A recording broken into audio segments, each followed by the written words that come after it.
प्रणाम दोस्तों। स्वागत है आपका मेरे इस YouTube चैनल साहित्य सागर में। दोस्तों, आज मैं आपके लिए लेकर आई हूँ मीनू जी त्रिपाठी की लिखी कहानी चिट्ठी। हरीश बाबू, ओ हरीश बाबू, दराजों में कुछ चिट्ठियां पड़ी है, क्या करें इनका? रघुनाथ जी ने हरीश बाबू को आवाज लगाई। ठकाठक लिफाफों में यंत्रवत ठप्पा लगाने में व्यस्त हरीश बाबू बिना सिर उठाए लापरवाही से बोले, करना क्या है, बाहर जाइए और डाल आइए कचरा पेटी में। कचरे में चिट्ठियां? रघुराज जी के विस्मय पर हरीश बाबू सर उठाकर उनको घूरते हुए बोले, कचरा पेटी मतलब कागज पेटी। उधर देखिए, फालतू कागज डालने के लिए अलग से पेटी रखी है, डालिए, उसमें दिक्कत क्या है? दिक्कत यह है हरीश बाबू कि ये फालतू कागज नहीं, चिट्ठियां हैं। चाहे जिस भी वजह से ये घूम फिर कर आई हो, इनसे इनका वजूद तो जुड़ा ही है कि नहीं? हरीश बाबू मुंह बाये सुन रहे थे और रघुराज जी अपनी बात स्पष्ट करने की जद्दोजहद में लगे थे। भाई, जब भेजी गई होगी तब भेजने वाले और पाने वाले की उम्मीदें जुड़ी होगी। आप समझ सकते हैं ना? खूब समझ रहा हूँ। अब चलिए दिखाइए कहाँ पड़ी है चिट्ठियाँ। वैसे भी मोबाइल के जमाने में अब कौन चिट्ठियाँ पत्र लिखता है? हरीश बाबू तनिक झुंझलाहट के साथ कुछ तेजी से बड़बड़ाते हुए रघुराज जी की ओर बढ़े। बेवजह हंगामा किए हैं आप। सूखी अकड़ी चिट्ठियां जब तब निकल ही आती है कोने अतरे से, कोई क्या करे? अब नए आए हैं। अपनी मेज, अलमारी और दराजों से सरोकार है। हमने तो बोरियों भीगी चिट्ठियां ठिकाने लगाई हैं। बोरियों चिट्ठियां? पर क्यों? 6-7 साल पहले बाढ़ आई थी यहाँ, आधा डाक खाना डूब गया था। आपको भला क्या अंदाजा होगा किन मुश्किलात में निकाले गए थे वो दिन। वही समझ सकते थे जो उस वक्त यहाँ थे। महीनों चरमराई रही थी डाक व्यवस्था। उन्हीं दिनों की निशानियां होगी ये। लाइए दिखाइए। हरीश बाबू के खुलासे पर कुछ पल मौन रहने के बाद रघुराज जी बोले, भाई तभी क्यों नहीं कर दिया इनका निपटारा? मेरे लिए क्यों रख छोड़ी है? हमने कब छोड़ी है? आप जैसे नीतिवानों की कमी है क्या? किसी नेक आत्मा ने ठिकाने लगाने से पाप लगता है ये सोचकर कहीं अंदर डाल दी होगी, इसलिए हाथ नहीं लगे किसी के। लंच का समय हो गया था। हरीश बाबू और रघुराज जी के संवादों के बीच अन्य सहकर्मी भी अपने अपने वाग बाण लिए मोर्चे पर आ डटे। किसी ने कहा, हर साल रंग रोगन होने के बावजूद साले फालतू कागज पत्रे हटाते नहीं हैं। भाई, अपनी अलमारी दराजों को तो खुद ही हाथ लगाना पड़ता है। किसी ने ज्ञान दिया तो किसी ने फिक्रा कसा। अजी साहब, यूँ कहा जाए कि ये चिट्ठियां सरकारी तौर तरीके को प्रस्तुत कर रही है। जैसे हर महत्वपूर्ण कार्य आने वाले के लिए छोड़ दिया जाता है, वैसे ही किसी कामचोर ने इन चिट्ठियों का भविष्य आपके कंधे पर रख छोड़ा होगा। विषय पर चुहलबाजी छींटे पड़े तो हरीश बाबू ने अपने तेवर तीखे करते हुए चुटकी ली। भाई, जिम्मेदार पर रख छोड़ा होगा, जिम्मेदार पर। जिम्मेदार शब्द पर आवश्यकता से अधिक बल देते हुए वह अपने हाथों से उनकी कंधों को थपकियां देते व्यंग्य से मुस्कुराते अब भी बोल रहे थे, अब आप ही निपटा दीजिए ये सूखी अकड़ी चिट्ठियां। कौन जाने ये आप ही का इंतजार कर रही हो। रघुराज जी चुप थे। आसपास बैठे लोगों के चेहरे से टपकती व्यंग्यात्मक मुस्कान से विचलित एक समझदार ने पूरी गंभीरता से रघुराज जी को समझाने की कोशिश की। 100 बातों की एक बात तो ये है रघुराज जी कि इन चिट्ठियों को डाक पेटी में डालने की भूल मत कीजिएगा। वैसे भी सालों बाद भला इनका क्या मोल होगा? इतनी देरी से इनके पहुंचने का कोई औचित्य भी नहीं है। कोई सिरफिरा केस वेस और जड़ देगा तो लेने के देने पड़ जाएंगे। नए आए सहकर्मी की खिंचाई पर हरीश बाबू अब कुछ द्रवित भी हुए। उनके हाथ से चिट्ठियां खींचते हुए बोले, लाइए, मैं पहुंचाता हूं इनको सही जगह। रघुराज जी कुछ चौंक कर रुखाई से बोले, रहने दीजिए, आप क्यों करेंगे ये मुश्किल काम? अब किसी ने मेरे लिए छोड़ी है चिट्ठियां तो मैं ही निपटाऊंगा। जैसी आपकी मर्जी। कहते हुए हरीश बाबू चाय के लिए उठे तो कुछ और लोग भी हरीश बाबू के साथ जाने लगे। उनके कहे शब्द रघुराज जी के कानों में अस्फुट रूप से पड़ते रहे। अभी नए आए हैं, नया जोश है, नया काम है तो जबरदस्ती का सरोकार दिखाएंगे। भला कहिए कैसा बेतुका सवाल उठाया। पापड़ बनी चिट्ठियों का क्या करना है? करना क्या है, कचरा पेटी में डालना है। उसके लिए भी इनको मजमा बैठाना है। कुछ लोग ऐसे ही होते हैं, फालतू के मुद्दे उठाकर जिम्मेदार बनने का दिखावा करते हैं, जैसे हम तो बस मुफ्त की रोटियां तोड़ने आए हैं। मियाँ इनसे पहले रहे घोष बाबू ने घास ही छिली रही होगी। हमारे कामकाजी रघुराज जी की जय हो। वातावरण में उड़ी उपहास की गरज से बचने के लिए रघुराज जी सर झुकाए बैठे रहे। सबके जाने के बाद हाथों में चिट्ठियां थामे अनमने से रद्दी कागज की पेटी की ओर बढ़े जरूर, पर उसमें डाल नहीं पाए। वापस अपनी जगह आकर चिट्ठियों को घुमा फिरा कर देखा। उनके पते लगभग मिट गए थे। खोलकर देखा तो दीमक सीलन की मिली जुली गंध के साथ अक्षरों को लगभग मिटने की कगार पर पाया। एक लिफाफे ने उनका ध्यान खींचा। पीली मटमैली सी सतह पर अक्षर सुरक्षित दिखे। कुदरत से लड़ती अपने वजूद को संभाले चिट्ठी रघुराज जी के रहमो करम पर आश्रित थी। शीघ्रता से लिफाफा खोलने पर बदरंग किनारों के साथ अक्षर सुरक्षित मिले। दूसरों की चिट्ठियां और डायरी तो सदा से ही ईमान डुलाते आए हैं। भला रघुराज जी कैसे अछूते रहते। कौन क्या किसका के मायाजाल में फंसे वो लिखे शब्दों को पढ़ने का मोह त्याग नहीं पाए। फेंकनी तो है ही, इस विचार से सरसरी तौर पर वो चिट्ठी पढ़ी जा चुकी थी। मन कुछ उद्वेलित हुआ तो दोबारा चिट्ठी पढ़ डाली।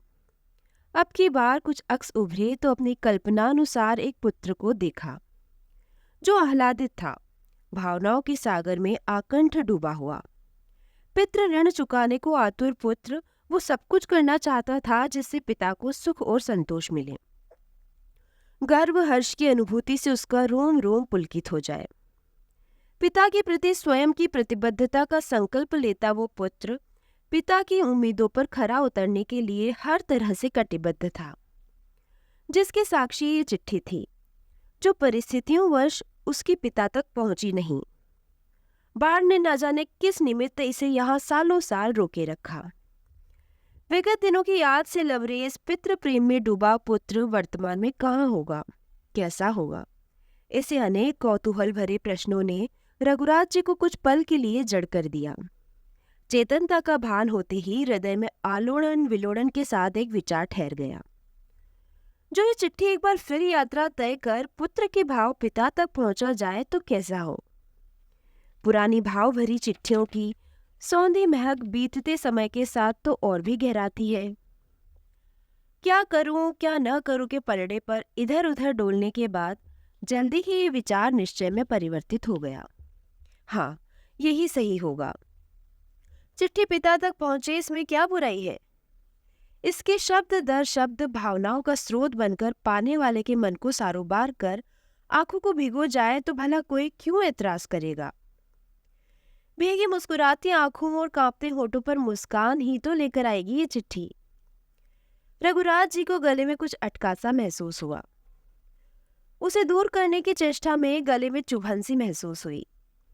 आंतरिक भावनात्मक तीव्रता लिए उद्वेग जो कभी पुत्र की ओर से अपने पिता के लिए महसूस किए गए थे, उसकी अनुभूति शरीर को रोमांचित कर गई। अगले ही क्षण असमंजस की स्थिति को झटकते हुए रघुराज जी एक छोटी पर्ची फाड़कर उसमें कुछ लिख रहे थे। शीघ्र ही पुरानी चिट्ठी उस पर्ची के साथ सावधानी पूर्वक एक नए लिफाफे में डाल दी गई थी। रघुराज जी के हाथ यंत्रवत नए लिफाफे में पुराने पते को लिखने में व्यस्त थे। गोंद और स्याही की मिली जुली महक पुरानी गंध को भगाती नथुनों में जा घुसी। सबकी नजरों से छिपाकर रघुराज जी चुपके से उसे डाक पेटी में डाल आए। वो चिट्ठी मानो वनवास काटकर अपने मुकाम पर पहुंचने को आतुर थी। 4 दिन बाद वो चिट्ठी अपने गंतव्य तक पहुंच चुकी थी। घर का मालिक कौतूहल से उसे अपने हाथ में पकड़े देख रहा था। किसने लिखा होगा? इस उधेड़ बुन में डूबा चिट्ठी को उंगलियों के बीच दबाए वो बैठक में आ गया। चिट्ठी खुलती इससे पहले किसी ने उसका ध्यान बटा लिया। साहब, खाना बनाकर रख दिया है, पर कल सुबह नहीं आ पाऊंगी। मेरी सास की आंख का ऑपरेशन है। कल शाम को आकर सारा काम कर जाऊंगी। घर के मालिक ने फाइलों के पास ही चिट्ठी रखते हुए कहा, ठीक है, कल मैं ऑफिस की कैंटीन में खा लूंगा। तुम चाय दे दो। जी, अभी लाई, वो खुश होकर बोली।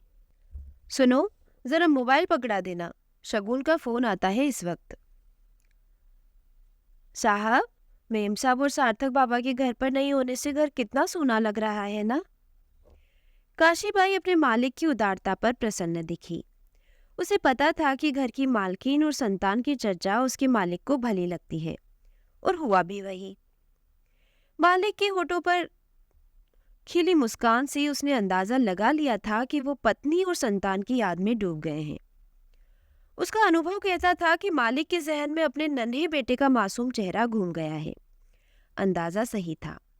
1 हफ्ते से उनका नन्हा बेटा अपनी माँ के साथ अपनी ननिहाल क्या गया, उसकी किलकारियों को वो तरस गए थे। शगुन के उकसाने पर ता हाँ हाँ हूँ फुर फुर की अजीबोगरीब आवाजें निकालता उनका 9 माह का बेटा सार्थक बेटे की छवि में डूबा ध्यान फोन की घंटी से भंग हुआ। फोन शगुन का था। वरुण, मैं परसों शाम तक पहुंच जाऊंगी। तुम समय से खाना खा रहे हो ना? और हाँ, काशीबाई समय से आकर घर का काम करती है नहीं? एक बात और, तुम प्लीज गंदे कपड़ों का ढेर इकट्ठा मत करना, धुलवा लेना। धुलवा ना सको तो गंदे कपड़े लॉन्ड्री बैग में रख देना, पर प्लीज बाथरूम में मत छोड़ना। और हाँ, कैंटीन का उल्टा सीधा मत खाना, बल्कि वहां कुछ खाना ही नहीं। रात देर तक काम मत करना, समय से सोना और अपना ध्यान रखना। प्रत्युत्तर में कहा जा रहा था, तुम भी अपना ध्यान रखना, तुम्हारे बगैर घर सूना है। सार्थक का ध्यान रखना, कुछ भी मुंह में डाल लेता है, उस पर एक नज़र हमेशा रखना। भीड़ भाड़ में उसे किसी और के भरोसे मत छोड़ना, अपने साथ ही रखना। और हाँ, उबला हुआ पानी देना। एक दूसरे के प्रति समर्पण व्यक्त करती अनगिनत बातें, हिदायतें, प्रश्न उत्तर समेत पूछे और कहे जा चुके थे। फोन भी रखा जा चुका था। इन सब के बीच चिट्ठी वहीं के वहीं धरी रह गई थी। रात को खाना खाकर वह कमरे में आया तो फाइलों का ध्यान आया। उनको निपटाना आवश्यक था। शगुन और सार्थक के आने से पहले काम का बोझ हल्का करना ही था। आखिर उनको भी तो समय देना है। इतने दिनों बाद वो लौटेंगे तो काम में किसका मन लगेगा। इस बार भी चिट्ठी ध्यान में नहीं आई, बल्कि शगुन का ख्याल आया। वो हमेशा कहती है, ऑफिस का काम घर पर मत लाया करो। वो नहीं मानता है तो धमकी देती है। देखती हूँ कब तक तुम फाइलें बिखेरते हो। जिस दिन सार्थक इन फाइलों का सत्यानाश करेगा, उस दिन मजा आएगा। मत आना फिर मेरे पास शिकायत लेकर। उसके उल्हानों को याद कर वो मुस्कुरा दिया। देर रात काम कर वो खुद को थका लेना चाहता था। सच पूछा जाए तो वो स्वार्थवश शरीर को थकाना चाहता था, ताकि नींद अच्छी आए। चंद सालों में ही रिश्ते अपने पूरे अस्तित्व के साथ यूं घुले मिले कि उनके बगैर थोड़ा सा समय गुजारना भी सजा लगता है। पत्नी को उसके मायके कभी भी वह अकेला ना जाने देता, मगर क्या करता। बेहद जरूरी प्रोजेक्ट पर काम कर रहा है वो। आए दिन मीटिंग करनी पड़ती है। उसकी गैर हाजिरी में कौन संभालेगा सब। ऐसे में छुट्टी लेने का सवाल ही पैदा नहीं होता। आखिर वह बॉस है। खुद की उदाहरणों से वह अपने मातहतों पर नियंत्रण रखेगा। नींद हावी होने के साथ कल की मीटिंग की चिंता हुई। विषय है रतनगढ़ वाली जमीन पर किस प्रोजेक्ट को लॉन्च किया जाए। विषय पर बहस होगी। देखो कल कैसे कैसे अजीबोगरीब प्रस्ताव आने वाले हैं। कल के लिए कुछ बिंदुओं पर रूपरेखा बनानी है। जमीन के बारे में कुछ स्टडी भी करनी है। व्यक्तिगत भावनाओं पर व्यावसायिक मसले हावी हुए और वह अपनी फाइल लेने बैठक की ओर चला गया। फाइल उठाते हुए नजर एक बार फिर लिफाफे पर पड़ी तो वह इस बार खुद को रोक नहीं पाया। लिफाफे में नाम लिखा था, कामता नाथ मिश्रा। किसने लिखी होगी चिट्ठी? इस उलझन के साथ उसने लिफाफे को खोला तो अविश्वास से लिखावट देखी। धड़कनें बढ़ गई थी। लगा कोई सपना पढ़ रहा हो। एक बार ये विश्वास ही नहीं हुआ कि वो खुद की लिखी चिट्ठी पढ़ रहा है। हे भगवान, प्रेषक और प्राप्तकर्ता एक कैसे हो सकते हैं? विस्मय भरी आंखों से उत्तेजना में भरा वह दोबारा पढ़ गया, फिर 3-4 बार और। अब की जेहन में कुछ स्मृतियां उभरी। साथ ही याद आया विगत का वो सफलतम दिन, जब उसके कैरियर ने पहली उड़ान भरने की तैयारी की थी। स्थापित कंपनी ने अच्छे पैकेज की पेशकश की थी। ट्रेनिंग के अंतिम दौर में आई कंपनियों में एक प्रतिष्ठित कंपनी ने अनेक प्रतिभागियों में उसे चुना। वह अपनी सफलता को पिता से बांटना चाहता था। उसने आह्लादित मन से अपने पिता को फोन किया, परंतु खुशी के आवेग में न वो कुछ बोल पाया, न उसके पिता कामतानाथ मिश्रा।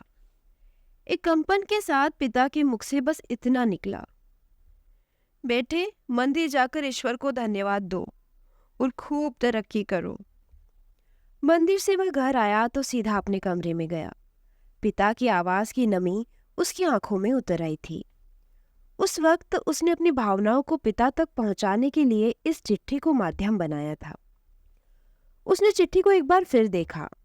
इतने दिनों बाद चिट्ठी का यहाँ पहुंचना अबुझ पहेली था। लिफाफे पर लिखावट उसकी नहीं थी, पर चिट्ठी उसकी थी। लिफाफे से गिरी जमीन पर पड़ी पर्ची उठाई तो माजरा समझ में आया, जिस पर लिखा था, परिस्थितियों वश चिट्ठी आप तक समय पर नहीं पहुंच पाई, माफी चाहते हैं। चिट्ठियों की सुगंध सालों बाद भी मन को तीव्रता से महकाती है। इसी भावना के साथ भावनाओं में डूबी चिट्ठी आप तक पहुंचा रहे हैं। देरी के लिए क्षमा प्रार्थी हैं। क्षमा? सहसा वरुण उत्तेजना से भर गया। 7 साल की देरी से भेजी गई चिट्ठी के लिए क्षमा देने का कोई औचित्य ही नहीं है। पूरे 7 साल पहले मैंने ये चिट्ठी पापा को लिखी थी। नहीं, इस लापरवाही के लिए कोई क्षमा नहीं। डाक विभाग की खबर तो लेनी ही पड़ेगी। विस्मय पर क्रोध हावी हुआ तो सांस चढ़ने लगी। लापरवाही कहीं के, अब क्या फायदा इसका? वो बुदबुदाया और कुर्सी पर बैठकर एक बार फिर उसने चिट्ठी पढ़ी। आदरणीय पापा, सादर चरण स्पर्श। मेरी चिट्ठी पाकर आप आश्चर्य में होंगे। सोच रहे होंगे जो बात फोन पर हो सकती है उसके लिए चिट्ठी क्यों? जो बात कही जा सकती है उसके लिए कागज कलम की मदद क्यों? पर क्या करता पापा, कई बार कहना चाहा पर कह नहीं पाया। आज भी खुशी के मौके पर मन में कुछ उमड़ घुमड़ रहा था, पर क्या हुआ? न मैं बोल पाया, न आप कुछ कह सके। हमारे बीच पसरी खामोशी ही बयां करती रही आपके त्याग और समर्पण को। पहले जब कभी मैंने हिम्मत की कि मैं आपसे कुछ कह सकूं कि पापा, मेरे लिए आपने अपना पूरा जीवन दांव पर लगा दिया है, उसका ऋण मैं कैसे चुकाऊंगा? आपने कहने नहीं दिया। आप हमेशा अपने सीने से लगाकर मुझे चुप करा देते थे, पर आज चुप रहना मुश्किल हो रहा था। कुछ कहना चाहता हूँ, इसलिए कागज कलम का सहारा लिया ताकि कुछ अनकहा न रह जाए। मेरे भविष्य के लिए अपने माँ के जाने के बाद दोबारा शादी नहीं की। अकेलेपन को अपने गले लगा लिया। आपके अकेलेपन को महसूस करके मेरा मन अक्सर भारी होता रहा है। आप अपने अकेले रहने के निर्णय की चाहे जो वजह बतलाएं, पर मैं जानता हूँ कि मेरा भविष्य, मेरी सुरक्षा, मेरा जीवन आपकी सर्वोपरि प्राथमिकता रही है। आपने माँ पापा दोनों जिम्मेदारियां जिस तरह ओढ़ी वो आसान नहीं था। माँ के जाने के बाद शुरुआती दिनों में आप द्वारा बनाए टेढ़े मेढ़े पराठे याद है, जो बीतते समय के साथ स्वादिष्ट और सुंदर होते गए। मेरे आगे पीछे घूमते आपकी अस्त व्यस्त दिनचर्या समय के साथ व्यवस्थित होती गई। हमारे बीच का प्यार गहराता गया, साथ ही गहराता गया आपका एकाकीपन।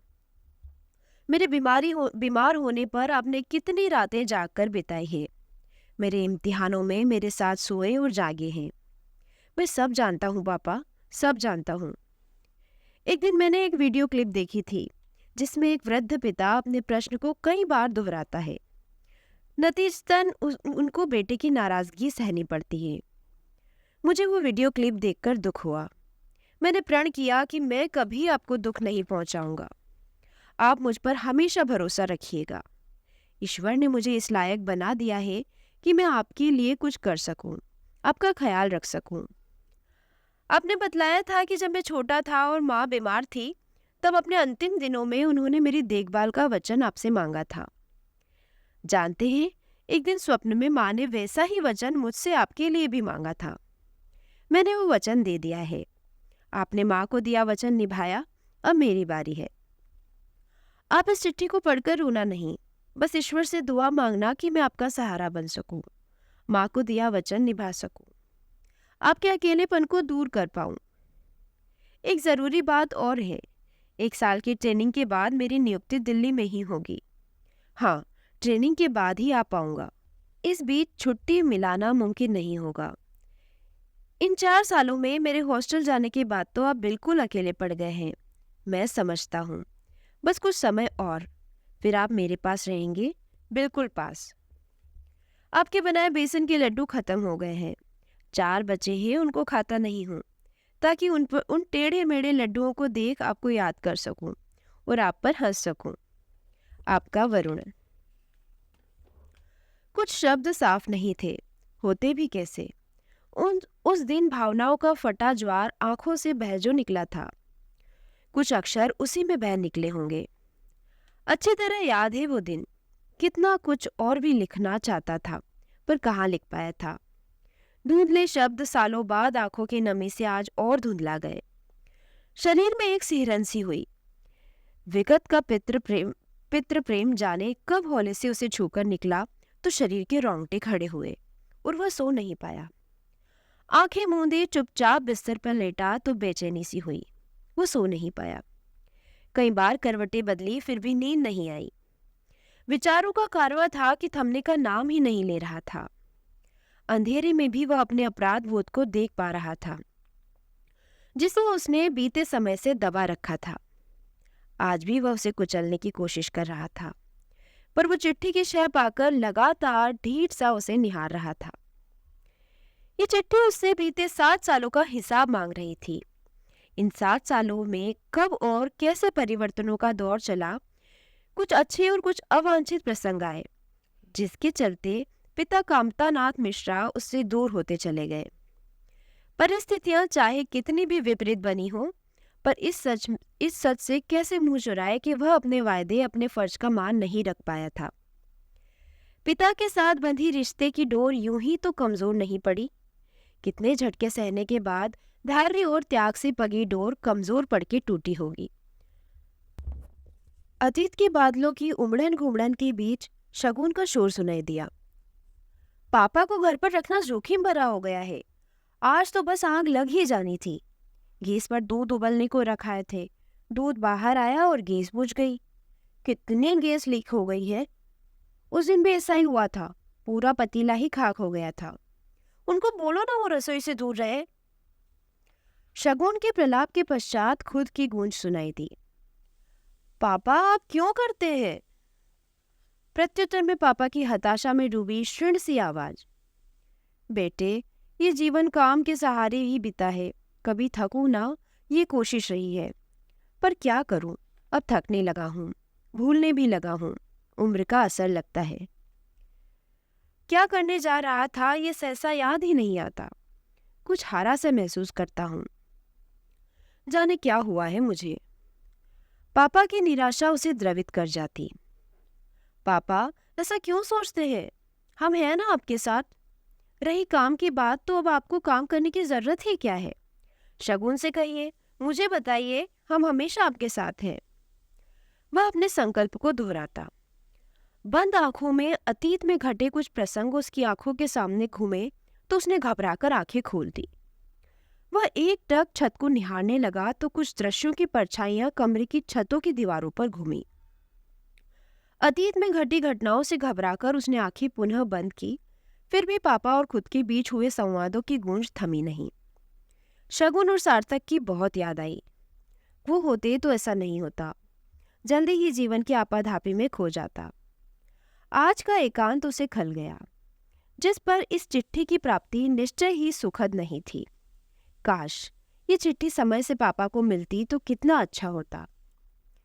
उनको तो भूलने की बीमारी थी। इस चिट्ठी में लिखी इबारतें वो शीघ्र भूल जाते, जिसे आज वो पापा को भूल चुका है।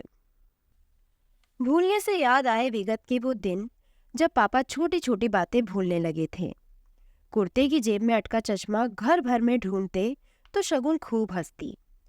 पापा भी अपनी नादानी पर मुस्कुरा देते। धीरे धीरे ये सिलसिला चल पड़ा था। भूलने की फहरिस्त लंबी होती चली गई तो सबको चिंता हुई। कभी वो जरूरी कागज ड्रॉर में रखकर भूल जाते, तो कभी अखबार वाले और दूध वाले को पैसे दिए या नहीं ये भूल जाते। थोड़ी देर पहले कौन आया था, किसका फोन आया था भूल जाते। उस दिन तो हद ही हो गई थी जब वर्मा आंटी पापा के साथ घर आई और उससे कहने लगी, वरुण, भाई साहब को क्या हो गया है? कितने एक्टिव हुआ करते थे, अब कुछ सुस्त से लगते हैं। पार्क में चुपचाप बैठे देखकर मैंने नमस्ते किया तो कुछ पल पहचान ही नहीं पाए। जब पहचाना तो हंसकर बोले कि घर जाना चाहते हैं पर याद नहीं आ रहा कि किस ब्लॉक में है। क्या बात है, सब ठीक तो है ना? वह सन्न रह गया था। कुछ दिनों से उसे आभास तो हो रहा था कि पापा में आने वाले ये बदलाव साधारण नहीं है। डॉक्टर से बात हुई तो बोले, बढ़ती उम्र में भूलना साधारण है, पर तुम्हारे पापा के मामले में ये तीव्रता लिए है। अल्जाइमर की शुरुआत है। यह सुनकर कलेजा मुंह को आ गया था। पापा का विशेष ध्यान रखा जाने लगा था। अब पापा की भूलने की आदत बीमारी की नजर से देखी जाने लगी। उनके भूलने पर अब किसी को हंसी नहीं आती थी। कुछ दिनों बाद तरस आना भी बंद हो गया। पापा के भूलों की छोटी छोटी कंकड़ियां इकट्ठी होकर विशाल शिला में परिवर्तित होती चली गई थी। जिसके एक छोर पर वह था, दूसरे छोर पर पापा थे। उसे पापा के चेहरे का दर्द और बेबसी दिखाई देनी बंद हो गई थी। शगुन का प्रलाप आए दिन बढ़ता गया। वो कहती, अब तो पापा से डर लगता है, जाने कब कौन सा कांड कर दे।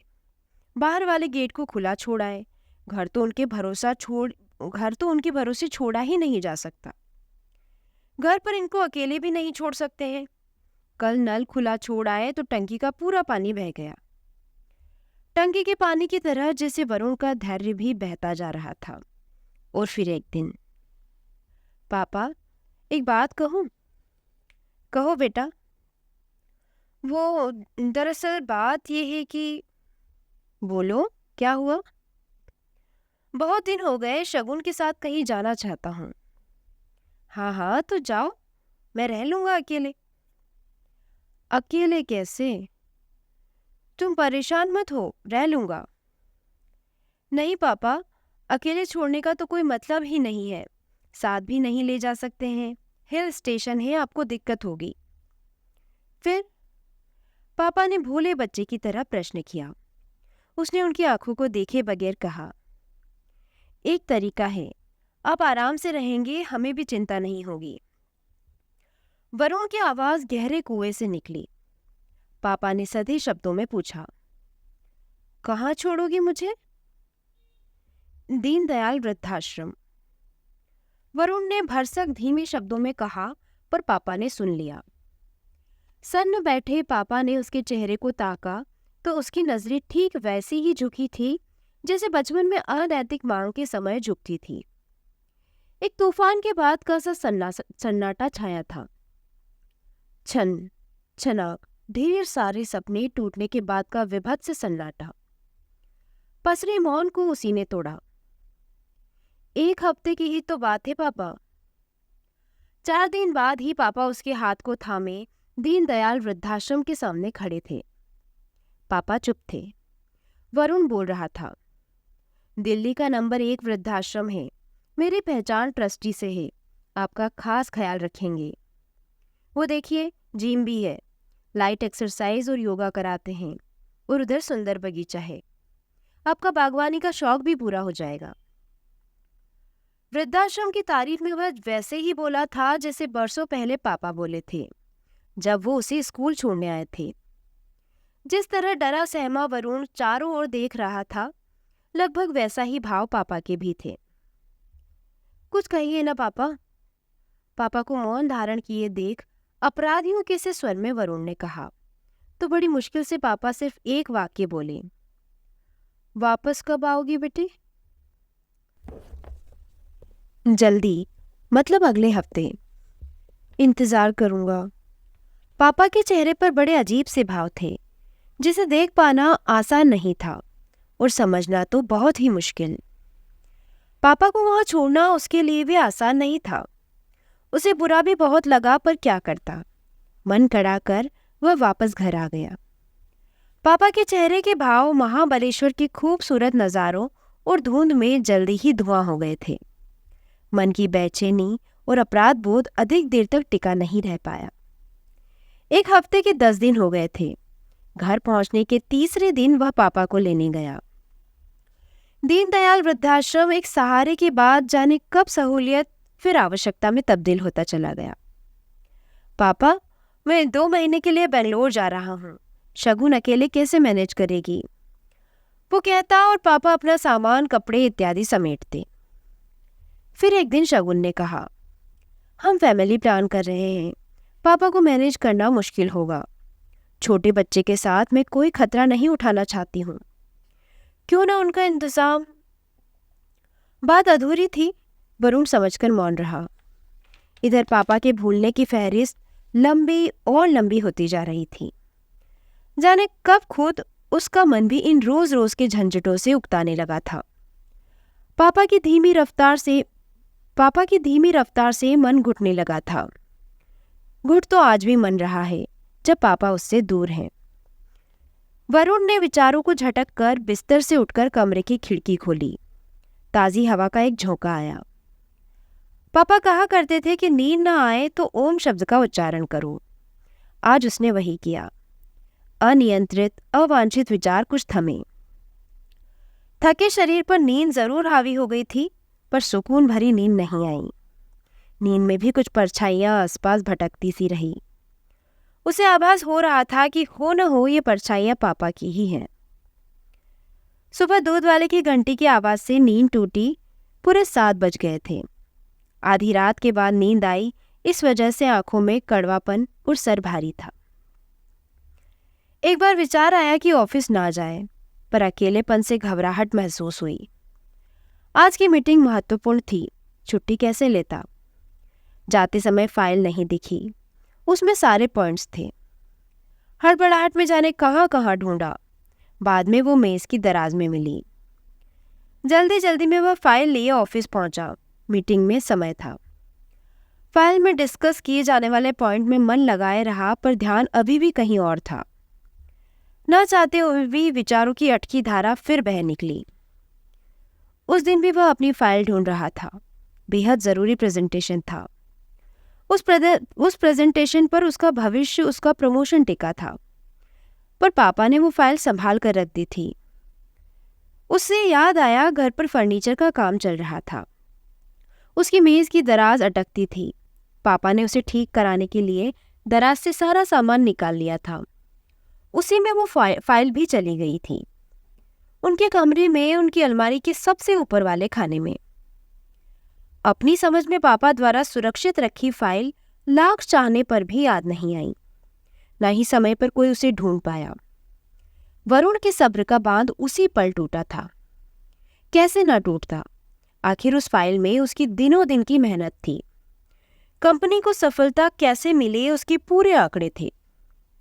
वरुण के टूटे सब्र के बांध में पापा का प्यार, समर्पण, त्याग, इस चिट्ठी में भावनाओं में पगी एक एक इबारत उसके वर्तमान और भविष्य के आगे बह गए थे। वह लगभग चीखा था, पापा, आप मेरे सामान को हाथ मत लगाया करिए। जब आपको कुछ याद नहीं रहता तो क्यों काम करके सबकी मुसीबतें बढ़ाते हैं? आप भूलने लगे हैं। आप अपनी इस बीमारी को समझते क्यों नहीं है? भूलने लगे हैं आप, भूलने। भूलना शब्द एक बार फिर फिजा में पानी बनकर उनकी आंखों में तैर गया और फिर चुपके से जाने कब छलक भी गया। ठीक ऐसे ही उस दिन पापा की आंखों में भी उनकी बेबसी और दुख पानी बनकर छलके थे। क्यों उस दिन पापा उसके गुस्से और नाराजगी को झेल नहीं पाए? बचपन में कितनी बार उसने पापा पर गुस्सा दिखाया था। वह अपनी कमर में हाथ रखकर गुस्से में कहता था, आज फिर नहीं सिलवाया मेरा बैग? Very bad. बोलो, अब क्या फटा बैग लेकर स्कूल जाऊंगा? आप कितना भूलते हैं।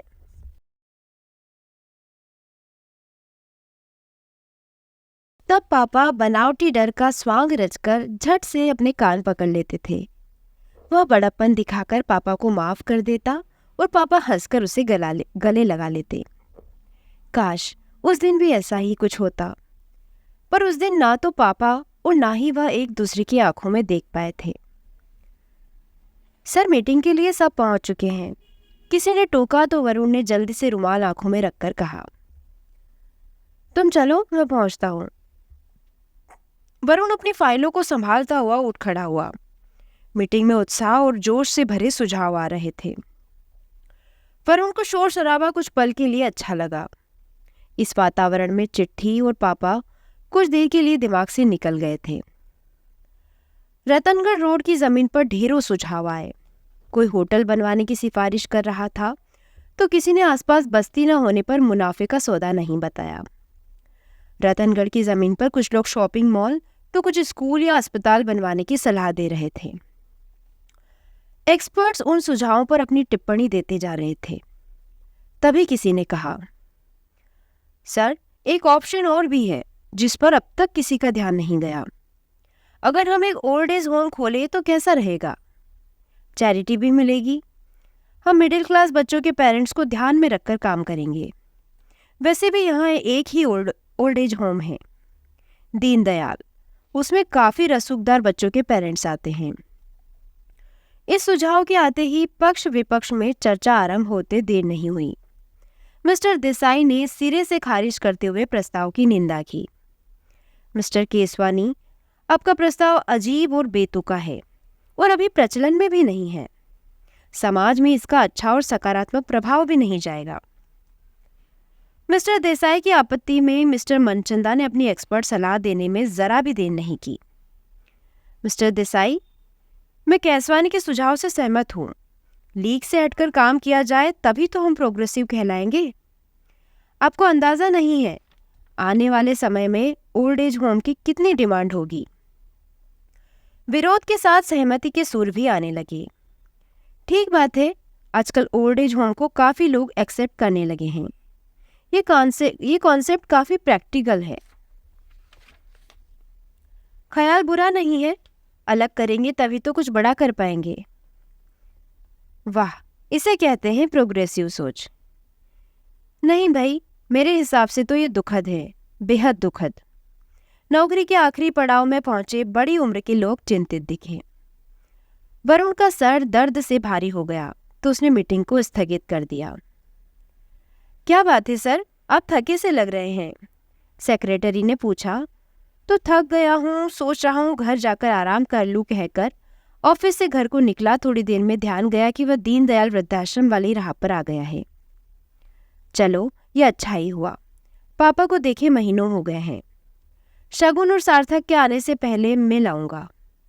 इस सोच के साथ उसने दीनदयाल गेट में प्रवेश लिया तो नजर सामने से आते मंजूनाथ पर पड़ गई। हमेशा की तरह वह अजीब तरीके से मुस्कुराया। उसे मुस्कुराते देख हमेशा वरुण असहज हो जाता है, पर आज ऐसा कुछ महसूस नहीं हुआ। कोफ्त भी नहीं महसूस हुई। हालांकि आज उसके जहन में जबरन दबाया वो ग्लानि से भरा दिन उभर आया जब वो पापा को छोड़ने आया था। पापा, मैं आता रहूंगा, कुछ उसी प्रकार बोला था जिस प्रकार पहली बार उसके स्कूल जाने के समय पापा बोले थे। मैं जल्दी आऊंगा बेटे। पापा ने अपना हाथ छुड़ाते हुए भयभीत आशंका से ग्रस्त वरुण को ये बात कही थी। कुछ वैसे ही आशंकित भाव पापा की आंखों में भी थे। इस मंजर को देखकर मंजूनाथ मुस्कुराया था। उसकी मुस्कान में उपहास था। वो उपहास कह रहा था कि कौन आता है यहाँ, अब तो साथ छूटा समझिए। पर वरुण ने साथ नहीं छोड़ा था। वो आता रहा, महंगी दवाइयों, उपहारों और पापा के मनपसंद गुलाब जामुन लेकर। मंजूनाथ से नजर मिलाकर वो कहता, देखो, मैंने अपना कर्तव्य नहीं छोड़ा है, अपना वायदा भी नहीं तोड़ा है। पर मंजूनाथ फिर भी मुस्कुराता। जाने क्या था उसकी मुस्कान में कि वरुण सह नहीं पाता। समय के साथ वरुण के आने की रफ्तार धीमी पड़ी। हफ्ते महीनों में बदलने लगे। अपराध बोध सुप्त होता गया। पुराने रिश्ते में धूल पड़ती गई और नए रिश्ते, नए अनुबंध चमकते गए। पारिवारिक और व्यावसायिक व्यस्तता उसे कुछ सोचने का मौका ही नहीं देती। आज इतने लंबे समय के बाद वह वृद्धाश्रम आया, वो भी खाली हाथ। आज यहाँ कुछ परिवर्तन दिखा। लॉन में फव्वारा लग गया था। लाइब्रेरी के बाहर भी कुछ बेंचेस बन गई थी। बड़े दिनों बाद आना हुआ? हाँ, वो कुछ। मंजुनाथ के अचानक पूछे सवाल पर वो अटका। क्या कहे? वही व्यस्तताएं, वही कमिटमेंट, कभी ना रुकने थमने वाली गतिविधियां, कुछ सफलताएं, कुछ कहानियां जो बेशक बहाने नहीं हकीकत थी, जो अनवरत साथ चलती रहती है। उनका हाले बयां आज कुछ बेमानी सा लगा, सो चुप रहना बेहतर समझा। मंजुनाथ की ओर से प्रश्न आया, कामतानाथ जी से मिला है? जी अभी नहीं। आज राठी साहब का जन्मदिन है, 86 साल के हो गए हैं। उनके एनआरआई बेटे सब परिवार आए हैं। यही फंक्शंस है, मैं कुछ व्यवस्था देखने जा रहा हूँ। समय हो तो आप भी दावत में सम्मिलित होइए। जी देखता हूँ, पहले पापा से मिलाऊं? हाँ हाँ बिल्कुल, कहकर मंजुनाथ ने अपनी राह पकड़ी और वो अपने पापा के कमरे में पहुंचा। दरवाजे की ओर से झांका तो देखा पापा थर्मस में रखी चाय कप में उड़ेल रहे हैं। कुछ चाय छलक गई है। उसे साफ करने के लिए वो मुड़े। कुछ पल खड़े रहने के बाद नजर खिड़की पर पड़ी। खिड़की के जंगले के कोने में फंसे कपड़े को आहिस्ता से खींचकर उससे मेज पहुंचकर वापस कुर्सी पर बैठ गए। चाय वहीं रखी की रखी रह गई। पीने के लिए निकाली थी, ये बात शायद वो भूल गए थे। वरुण सालों बाद पापा को बारीकी से ऑब्जर्व कर रहा था। वो बहुत कमजोर से लगे। नहीं, काफी दिनों बाद देखा है इसलिए ऐसा लगा। शरीर स्वस्थ है। पापा बिना चाय का कप उठाए खिड़की की ओर मुंह करके बैठे थे। उसे याद आया लॉन की ओर खुलती खिड़की वाला कमरा उसने बड़ी कोशिशों के बाद पापा के नाम अलॉट करवाया था। आपको यहाँ से सब दिखेगा पापा। ये ओल्ड एज होम हर प्रकार की सुविधाओं से लैस है। यहाँ की मेडिकल फैसिलिटी का तो जवाब नहीं। वो कहता तो भी पापा की आंखों में इत्मीनान नहीं, घबराहट दिखती। आज वो घबराहट उनकी आंखों में नहीं दिखी। उनकी आंखों में आज कोई भी भावना नहीं थी। भावना विहीन आंखों में बस शून्यता ही बची थी। कितनी बार पहले भी वो इस आश्रम में आया है, पर आज पहली बार आने जैसा एहसास उसे क्यों हो रहा था, ये बात समझ से परे थी। पापा की चाय मेज पर रखी ठंडी हो रही थी। एक बार मन हुआ प्याला हाथ में पकड़ाकर चौंका दे। कैसे रिएक्ट करेंगे पापा? चौंक कर मुस्कुरा देंगे, हंस देंगे, या पता नहीं रोने लगे, या शिकायत करे, कोई उल्हाना दे। हालांकि सत्य से वो वाकिफ था। जानता था कि पापा कभी कोई शिकायत नहीं करते। पापा पहले इतने गंभीर नहीं हुआ करते थे। उसे याद आया उसके बचपन के दिन। सहसा होठों पर मुस्कान दौड़ी जब पापा कौर लिए चिरौरी करते हुए उसके आगे पीछे घूमते थे। एक, बस एक कौर मेरी ओर से और ये दूसरा मम्मी की ओर से। वो पापा की इस जबरदस्ती का पूरा बदला लेता। जब वो चाय पीते तो अपनी कोमल आवाज को सख्त बनाकर कहता, क्या पूरा दिन चाय पर ही निकालना है क्या? जाओ जल्दी नहा कर आओ। एक हाथ कमर पर रखकर दूसरे से गुसल खाने की ओर इशारा करते वरुण को देख पापा समझ जाते कि आज वो अपनी माँ की भूमिका में आ गया है। बेटे को पत्नी के किरदार में देख कामतानाथ जी के होठ फड़फड़ाते, फिर मुस्कुराने की कोशिश में आंखों से आंसू ढुलक जाते तो वो वरुण की नन्ही हथेलियों को चूमते हुए, उससे आंखें चुराते हुए उसे गले लगा लेते। उस वक्त वो सहम जाता और सोचता कि पापा हंसने की बजाय रो क्यों पड़े। मम्मी की भूमिका निभाते उसे देख पापा रोने क्यों लगे हैं, ये समझ बड़े होते होते उसमें विकसित होने लगी थी। विचारों में खोए वरुण का दम सा घुटने लगा तो वो बाहर खुली हवा में आ गया। बाहर मंजुनाथ मिल गया। उसे देखते ही बोला, मिस्टर वरुण, आपको ट्रस्टी बुला रहे हैं। ट्रस्टी के पास गया तो वो हंसकर बोले, मिस्टर वरुण, बड़े अच्छे मौके पर आए हैं आप। कुछ बात करनी थी आपसे। मैंने रतनगढ़ वाली ज़मीन के बारे में सुना है। दरअसल यहाँ जगह कम पड़ने लगी है। सोच रहे थे एक ब्रांच वहाँ भी खोल लें। ये फैसला तो कंपनी के सलाहकार और एक्सपर्ट करेंगे। जी कोई बात नहीं, आप तो बस थोड़ा ध्यान रखिएगा, ये भी तो एक सेवा है। वैसे आप अच्छे मौके पर आए हैं। परसों हमारे वृद्धाश्रम का फाउंडेशन डे है, कुछ अलग तरीके से मनाना चाहते हैं। इसके लिए घर वालों को भी इनविटेशन दे रहे हैं। एक बड़ी पूजा, खाना पीना और बुजुर्गों के लिए कुछ गेम रखे हैं। परिवार के सदस्य होंगे तो ये छोटा सा फंक्शन उत्सव बन जाएगा। ट्रस्टी की बात पर वरुण बिना किसी प्रतिक्रिया के बोला, मैं थोड़ा मिल आता हूँ पापा से। हाँ हाँ बिल्कुल, और हाँ, आपकी 2 साल की इंस्टॉलमेंट की मियाद अगले महीने पूरी हो जाएगी। उसने धीमे और सधी शब्दों में उसे याद दिलाया। 2 साल? पूरे 2 साल हो जाएंगे? सहसा वो बुदबुदाया और तेजी से बाहर की ओर निकला। पीछे से आवाज आई, रतनगढ़ वाली जमीन का ध्यान। ट्रस्टी की बात पूरी होने से पहले वो जल्दी जल्दी डग भरता हुआ गेट की ओर आया तो वहां मंजुनाथ खड़ा मिला, जो पूछ रहा था, अपने पापा से नहीं मिलेंगे आप?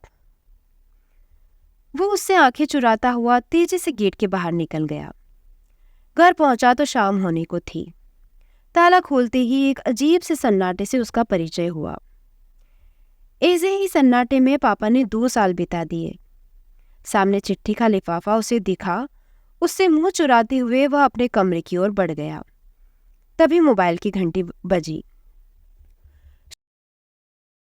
शगुन पूरे उमंग से कह रही थी, वरुण, आज सार्थक ने पहला शब्द बोला, पापा। हाँ वरुण, बिल्कुल साफ बोला, पापा। शगुन की आवाज उत्तेजना से कांप रही थी। एक पल को लगा पापा शब्द की स्वर लहरियां पूरे कमरे में तैर गई हों। पापा, पापा शब्द की घंटियां कानों में बजी तो वरुण ने आंखें मूंद ली और वहीं कुर्सी पर बैठ गया। उसे शांति का एहसास हुआ। विचारों का प्रवाह सार्थक की ओर मुड़ गया। पापा बोलते सार्थक को अपनी कल्पनानुसार कई बार महसूस किया। भिन्न भिन्न भाव भंगिमाओं में उसका पापा कहता नन्हा बेटा सार्थक। सारा ध्यान इस एक शब्द पर टिका तो मन की उद्विग्नता बाहर निकल गई। भीतर का कोलाहल बंद हुआ और वो शांति के अतल में डूबता चला गया। भीतर का कोलाहल बंद होते ही लगा जैसे स्वयं से उसका परिचय हुआ हो। उसका वो स्वयं जिसकी अनदेखी वो लंबे समय से करता रहा। कितनी देर वो यूं ही अधलेटा सा रहा। काशीबाई की आवाज से ध्यान टूटा। साहब, लाइट जला दूं? अंधेरा हो गया है। आंखें मूंदे वरुण को अंधेरे की चिंता नहीं थी। असल लड़ाई तो भीतर उपजे गहन अंधकार से थी। काशीबाई ने बिजली जला दी तो उसे अच्छा लगा। सहसा वो पापा के कमरे की ओर बढ़ गया। उपेक्षित पड़े कमरे की लाइट जलाई तो देखा वो स्टोर रूम में तब्दील हो चुका है। अनावश्यक सामान से भरे कमरे से सामान निकालते उसे देख काशीबाई मदद को आ गई। कमरे से धूल हटी, जाले साफ हुए तो कमरा फिर से धड़कने लगा। वरुण का दिल भी धड़क रहा था उत्तेजना से। पापा की तिपाई, उनका बेड, उनकी अलमारी, एक छोटा सा रेक, पुराना म्यूजिक सिस्टम चीर परिचित मुद्रा में आ गए। साहब, कोई आ रहा है? कौन? काशीबाई अपनी उत्सुकता दबा नहीं पाई तो वरुण भी सहसा बोल पड़े, इस घर के मालिक, मेरे पापा। ये शब्द क्या निकले, वरुण को लगा वो अपने मेरुदंड के सहारे खड़ा है। उसे अच्छा लगा। इन शब्दों से उसे ताकत मिलती महसूस हुई। रीढ़ की हड्डी की मजबूती का एहसास हुआ। उसने ध्यान दिया, काशीबाई कुछ हैरानी से उसे देख रही थी। वो समझ रहा था कुछ ऐसे ही शगुन भी उसे देखेगी जब वो पापा को घर पर मौजूद पाएगी। पर अब वो अपने मेरुदंड के सहारे खड़ा है, इसलिए किसी को समझाना मुश्किल नहीं है। बाहर आकर फिर चिट्ठी पर नजर पड़ी तो वह संतोष से मुस्कुरा दिया। इस बार डाक व्यवस्था के लिए उसके मन में कोई रोष नहीं था, बल्कि वो मन ही मन धन्यवाद ज्ञापित कर रहा था। उसने चिट्ठी को चूम लिया। वह तेजी से बाहर निकल गया। चिट्ठी को मड़वा कर अपने पास रखना चाहता था ताकि पापा के प्रति उसका धैर्य और स्नेह कायम रहे। रात को जल्दी ही उसे नींद आ गई। दूसरे दिन सुबह आँख खुली तो शरीर में अजीब उत्तेजना और स्फूर्ति ये सोचकर हो रही थी कि आज वो पापा के सीने से लगेगा, उनको वापस अपने घर लेकर आएगा। आज वो मंजूनाथ से आंखें मिलाकर बताएगा कि वृद्धाश्रम से वापसी संभव है। सुबह का उदित होता सूर्य उसे बधाई दे रहा था। उसके भीतर उजास फैलाव ले रहा था। तैयार होते हुए वह खुद से बुदबुदा रहा था, थोड़ी देर और पापा, बस थोड़ी देर और। अचानक लगा कि अधीर पापा नन्हे बालक हो गए हैं और वो उनका पापा। तो दोस्तों, ये कहानी यहीं समाप्त होती है। कहानी आपको कैसी लगी मुझे कमेंट बॉक्स में लिखकर ज़रूर बताइए। और आप कौन से लेखक की कहानियाँ सुनना और पढ़ना पसंद करते हैं, मुझे ये भी कमेंट बॉक्स में लिखकर ज़रूर बताइए। अगर आपको मेरी कहानियाँ पसंद आती है तो प्लीज़ मेरे वीडियो को लाइक और चैनल को सब्सक्राइब ज़रूर कीजिए। आपका बहुत बहुत धन्यवाद।